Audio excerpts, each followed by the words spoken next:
Welcome to Voices from the Bench, a dental laboratory podcast. Send us an email at info@voicesfromthebench.com or look for us on Facebook at Voices from the Bench.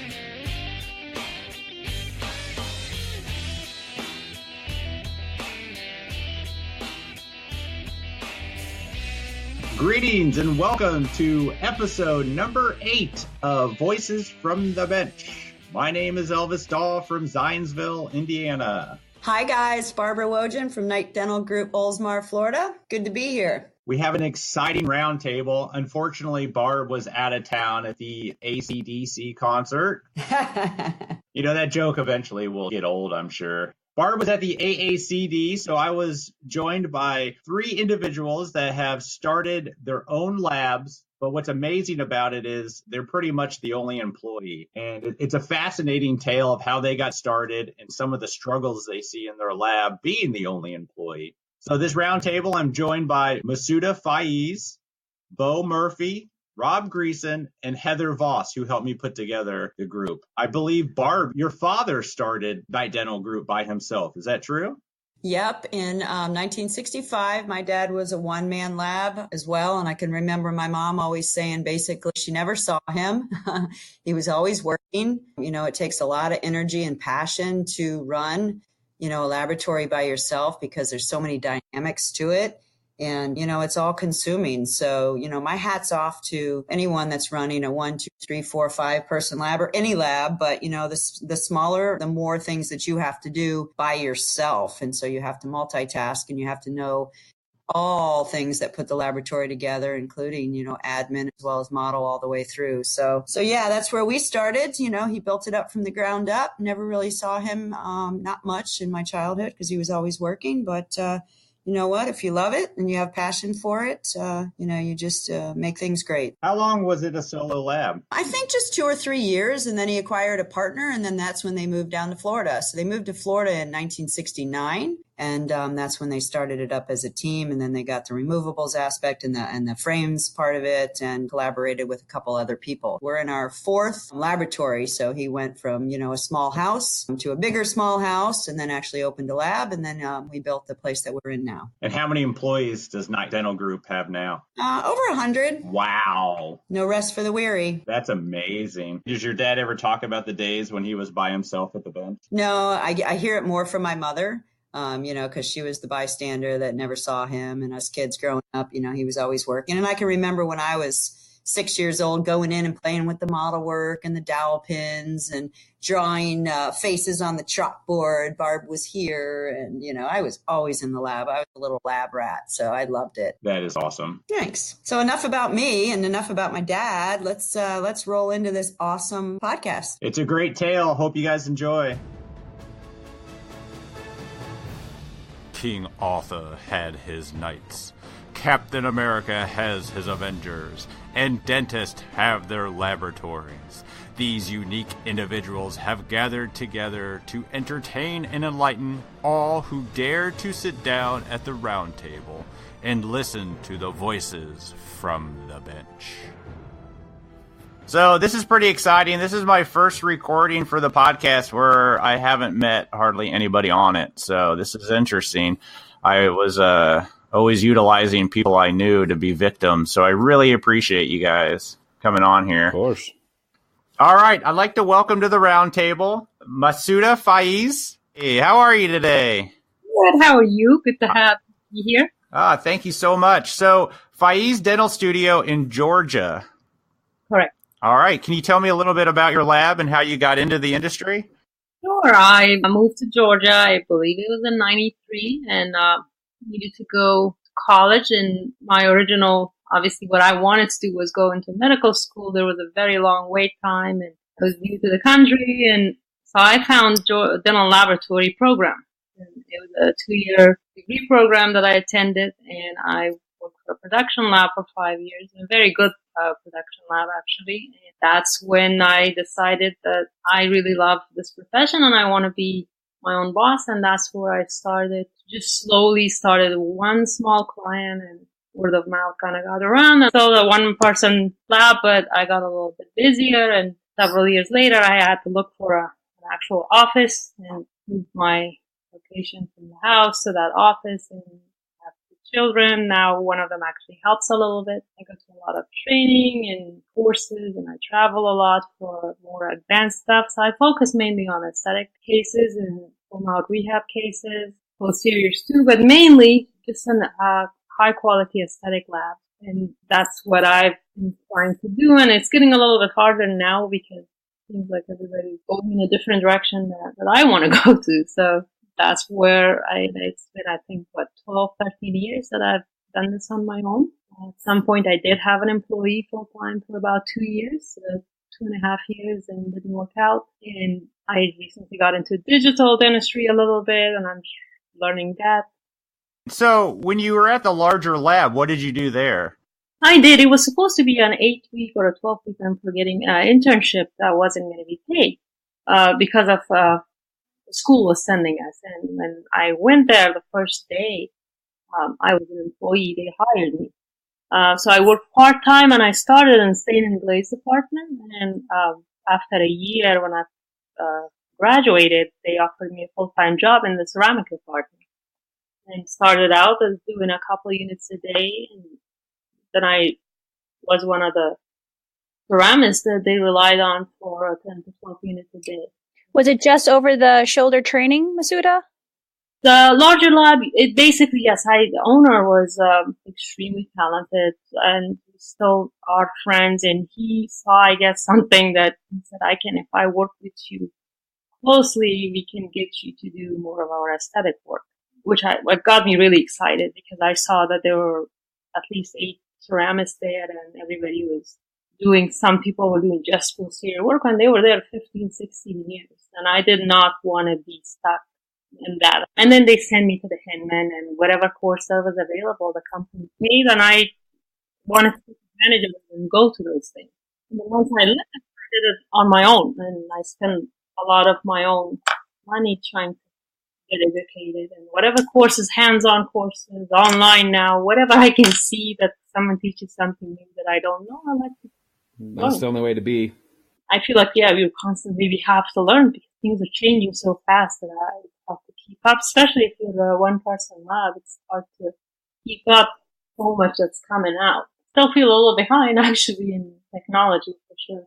Thank you for that. So we're going to talk a lot about what you were mentioning a little bit later. Let's move on. Heather, CDT. Elvis. Legacy Dental Arts in New York.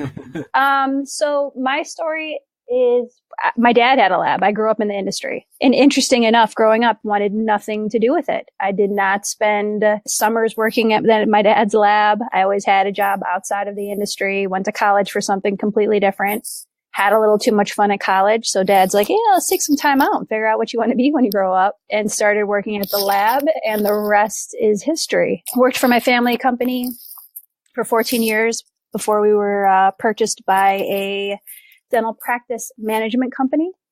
After that, I went to go work for another large family-owned company out in the Finger Lakes. Spent some time with them. I took a little break from the industry and actually owned an architectural glass business where I was custom making and creating handmade glass. Really? For architectural applications, and then got sucked back into dental, and again with that company out in the Finger Lakes, and then about 3 years ago started Legacy Dental Arts. So I've had some pretty good experience, both large and small laboratories, family owned, public, production, high quality. Right now my lab is very similar to Masuda's. It's very high end, mostly aesthetic driven, a lot of anterior complex cases, implant work. And I think that is, a really big niche where people like all of us that are on this call right now really fit, because we have the skill set, we have the talent, we have the knowledge. And I think that's a really, really amazing resource, because that's not fostered in some of the larger laboratories. No, definitely not. How many employees do you have, or are you solo? I'm not. I purchased another small lab here about 2 months ago. So I'm now 2.5 people, and I've actually in the process of potentially purchasing 2 other small labs.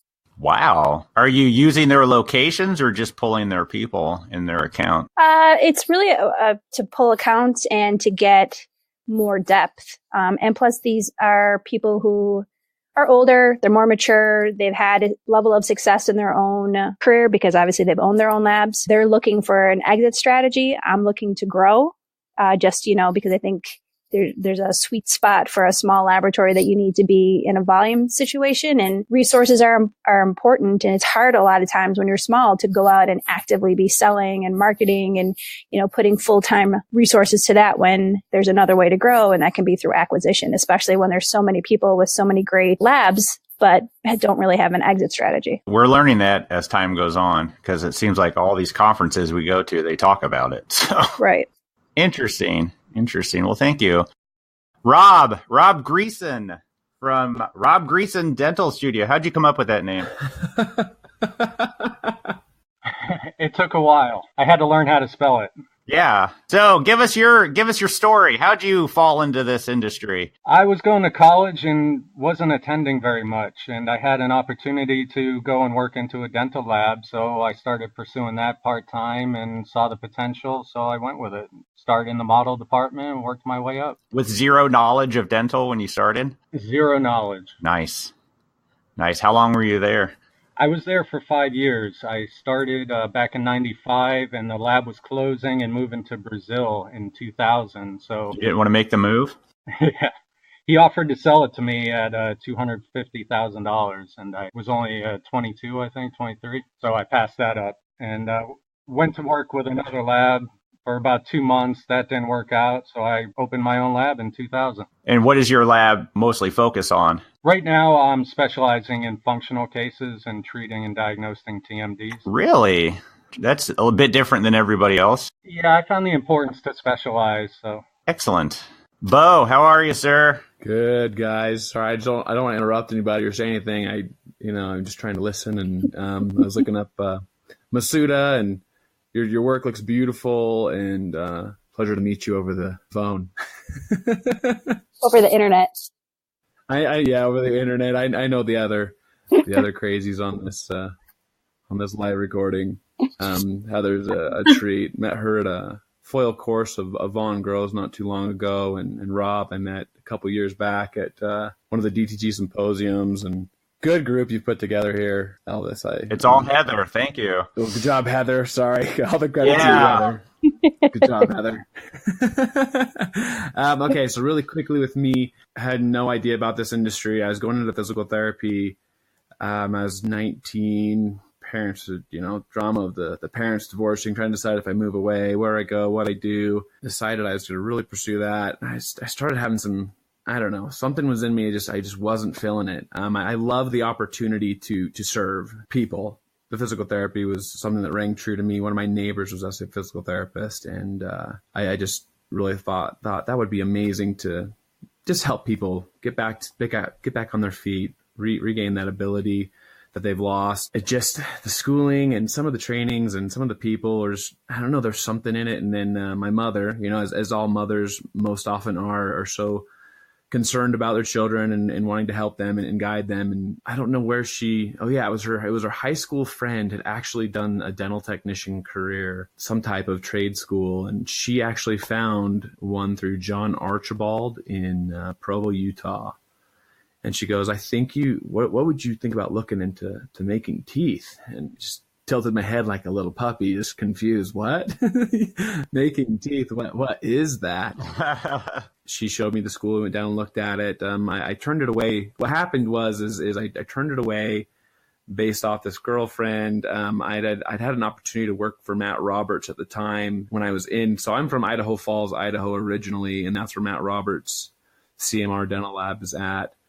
And through some mutual friends, this has kind of come up as my mom was talking to this before I went to school. And I chose to go the girlfriend route and followed her down to St. George, turned down the job with Matt to, I think, start model room. And then once I called that, again, sorry to be so personal on this, called that wedding off, came back, and I asked Matt for a job. I'm like, I think I do want to get into this. This just there's something about this that sounds so interesting, and I'd love to get involved. And, I'd already gone to John's lab and went and saw Matt's lab a little bit, but he goes, I just don't have room. I've got some interns in right now. And he goes, I'd be open in about a year. And I thought, perfect.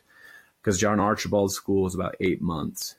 So I said, I'm just going to go to the school and I'm going to start learning. So I decided to do that. Canada Provo, got into it. And 3 months into the program, he called me and he said, I don't want to do anything but wax anterior teeth. So I started waxing anterior teeth every day in school. That's all I did. Got an internship with Matt Roberts for 2 years. And then I ended up deciding I needed to move forward and find another job. And he ended up showing me a few different laboratories, some in Oregon, kind of all over the country. He just said, where do you want to go? It's kind of up to you. You got a good talent. You just kind of pick, and I can help you, put in a good word. And I just said, listen, I just want to be around this type of work. I said, let me be around this type of smile design. I really enjoyed the more of the full mouth reconstructions. I was doing tons of waxing for him and pressing, getting these cases all ready for him to finish. And I was doing a lot of Cavo. Everest at the time was out, and he had a new machine there, and I was doing a lot of the milling at that point as well. So I ended up asking him, and he said, listen, I'd go down to Utah. Because I said, I don't want to go too far. I've got my family here with the parents divorced and siblings. I'd like to be supportive and be around. He said, you know what, Utah's not too far. I'd go check out Utah Valley, and I'd go check out a guy named Mark Willis. They're brothers, but they each have their own individual labs. But he's like, I'd go check those 2 labs out. He goes, they're extremely good labs and very talented gentlemen. And I ended up working for Mark Willis for about 6 years. Did tons and tons of waxing and pressing. I mean, you name it. They just went through the gamut of it all. And starting to get into ceramics a little bit. Another guy and we ended up starting a lab. His name was Daniel Sorensen. We did it for about a year. And, I just got to a point, I don't know, it was the end of 2012, it's about the year 2013, I just wasn't feeling the industry. I don't know. When we started this lab, I was working for Mark, and I was working trying to develop this lab, and at crazy hours. And I was working 120 hours a week trying to show my dedication to Mark. I'm a pretty loyal guy. I try to make sure I'm not here out to hurt anybody. I'm just trying to, set myself up for success. So no doctors were ever involved, and I'm not that type of person to take any doctors. There's so many to go around.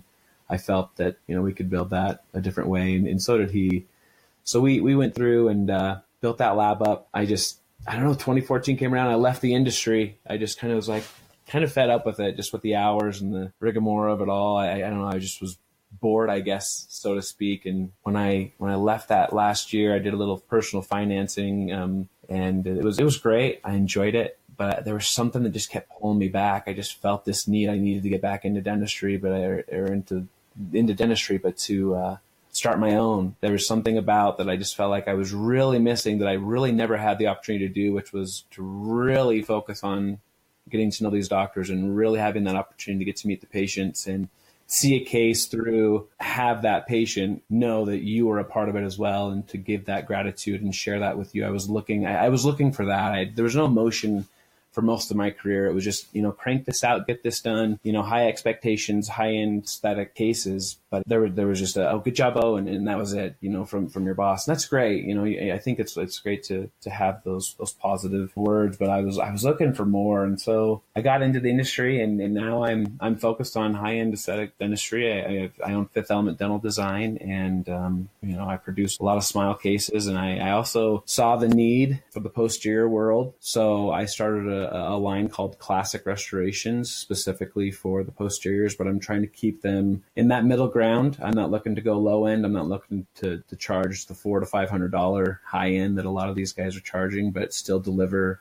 I'm trying to charge a fair amount for the insurances to still cover, for the patients, not to be hurt too bad, and the doctors to also see, hey, that's a good price. I'm good with paying something in that middle ground, but the quality is what I want to give. Is essentially that's what it is. It's a higher end restoration for a competitive price, but I'm not willing to compete and race to the bottom. So I'm middle ground between, if you're talking, let's talk $100 crowns as the low end and $400 crowns as the high end. I'm like between 150 to almost 200 tops. I don't think it's worth going much more than that. So that's currently where I'm at. We've got some plans for growth as well, as Heather was saying, and potentially looking into a few things along her lines as well. As far as growth, I see a need of looking at my hands and seeing how steady and stable they are, and that's wonderful. But how long does that last? How long until I'm out my hands, I'm out my eyes, something goes wrong, and I have nobody to help me, nobody who's invested in me as well. So I'm looking to, potentially bring on some people to, I don't know how to distribute my equity in the business or whatnot, but, I'm just looking to grow and do it right and offer a great place to be that's going to really push future techs to a level of passion and growth. That was something I felt like I was limited on a lot of my career. I was great at waxing, and that's fantastic. The problem I ran into is I was pigeonholed to just that. And I think you have to find your skill set, but you have to be willing to, I think as an employer, let them push if they want to. If your employee is like, I want to do this, let them prove it, let them try it, let them show it. I'm sure we'll talk more about this as we go. So I'm going to take a break from talking. Sorry. And, we'll start answering some questions and we can all be involved. How does that sound? No, you're fine. You're fine. How many employees do you have? Are you solo right now? I have one. I actually sent him to another lab for the time being. I've got some crazy transition right now. So I just sold my home, just moved last weekend, and I just moved my lab into Chase Smith's lab. He's out here in Brigham City. It's about a half hour from Ogden, but we've gotten to know each other really well over the years. Rob and Heather can probably attest to that guy's character. He's really a good guy. He's awesome. But the goal is to get up into Ogden. I just haven't had the time. I'm so busy right now.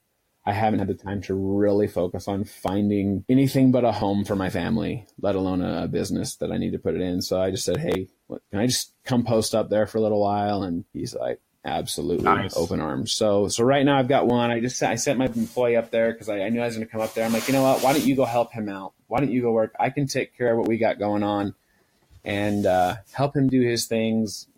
Basically it's my way of saying, here's some of my payment for everything that you're going to be willing to do for me right at this next, segue of my career. So he's a good guy, and maybe I'll talk him into working with me. We'll see. Nice. I don't know why you decided to move a home and a lab at the same time. I could not imagine. I wasn't. Yeah.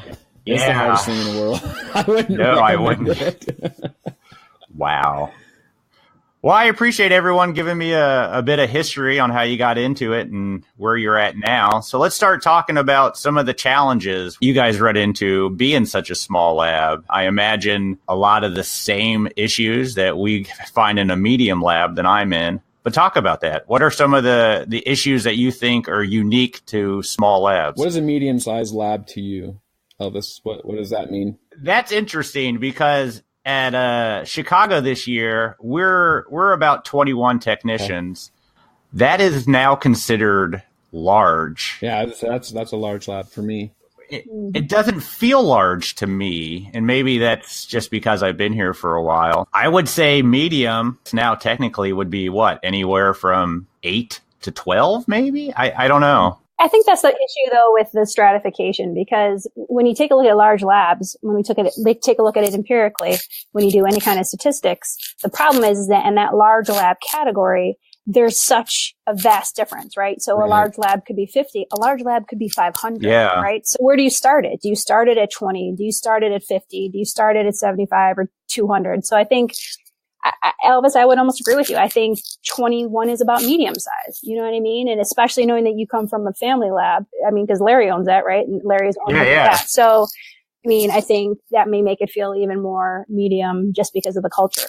And that's exactly what I was about to say. We still all know each other and we all still get along, So I can't imagine everyone at Glidewell knowing each other. Yeah, so true. Yeah. So we don't have employee numbers here, we all have names. So I still consider us medium.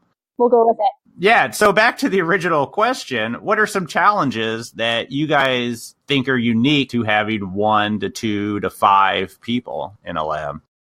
Well, I think if you are a single person lab like me, you go on vacation, you have to work 10 times harder the week before. And when you come back, you almost from the airport, usually I go back to the lab. Now you have to don't do 40 or 60 hour a week. You have to do pretty much whatever you have to do, and the turnaround times are pushed back. And no matter how much I schedule, at least I haven't found it to be a good system that if I get sick, I'm punished.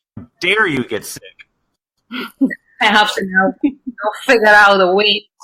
Seriously, simple things like moving have put me in the worst position. I mean, I'm getting ready to go to Germany next week, and I'm tripping. Let's just put it that way. It's crazy right now. So if you have a planned vacation, do you let your clients know ahead of time that you'll be gone so they can schedule return dates and patients? Yeah. Are they willing to do that? Are they lenient like that? Do they understand, or do you get a lot of pushback? Yeah, I think the nature of our types of work too. I mean, we work on larger cases. I think I can say that pretty comfortably for all of us across the board. And not everything we do is a large case. But when you have larger cases, those typically aren't being done in a week or 2 weeks. Those are cases that, have a little bit more cushion built into them. Yeah, I've got a 3-week turnaround on all of my cases that are single even. Really? Nice. Yeah, for the most part, they understand, but they might have an emergency or something didn't work or someone is. But you, as far as scheduling, yes, I usually give them 2 months in advance notice that I'm going somewhere. Unless if it's an emergency, that's where I get in trouble. My father passed away 2 years ago, and I was away for 2 weeks, and that was the week that I was moving my lab to another location. I'm so sorry. So, thank you. So coming back, it was, of course, when you do that, and physically you're exhausted, and I had to tell them, give me an extra 2 weeks, so your work doesn't stop. No, I agree with her that getting sick is probably the one thing that there isn't much of a workaround for. So what's the latest any of you guys have been at the lab? Like 3 a.m. finishing stuff? That's what I do. There's no choice. They got to go out the door. Yeah, I've done it with the flu, but it doesn't make it any more comfortable. Wow. Listen, you can make crowns sick at work. You can be sick at work or you can be sick at home.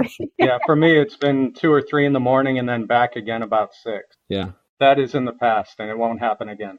That is current and I'm trying to fix it.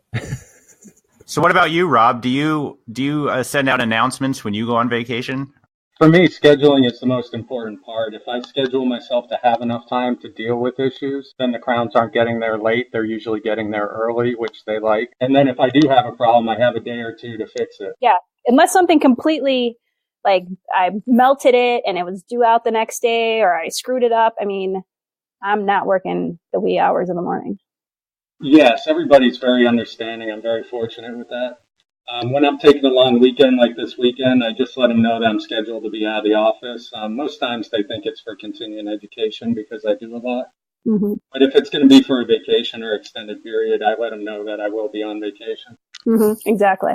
Yeah. I mean, we have clients here that don't understand that why we had to get an extra day because why aren't we working on July 4th? And it just blows my mind. How do you guys compete with larger labs selling restorations for a lower price? All of you guys sell.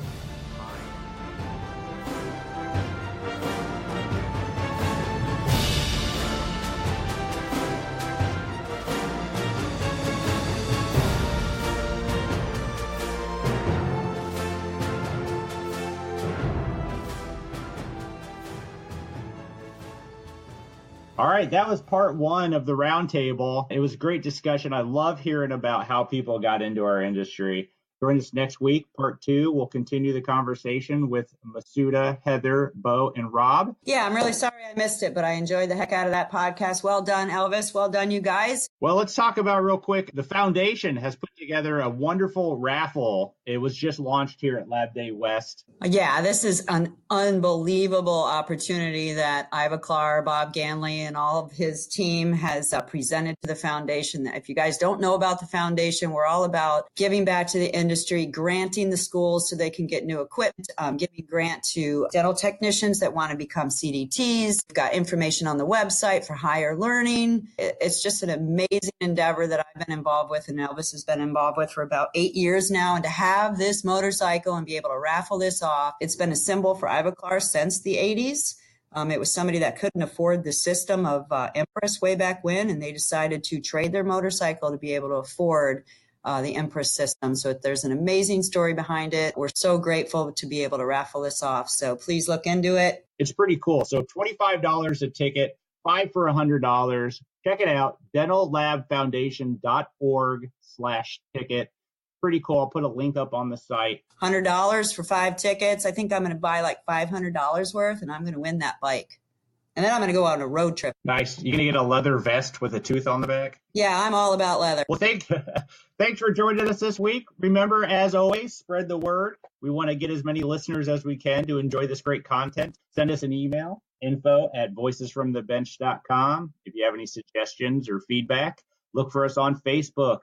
Like our page, spread the word. You can also check the podcast out on Google Play, Stitcher, and Apple Podcasts. The more the merrier, you guys. Thanks for listening. All right, we'll see you next week. Bye. Bye-bye.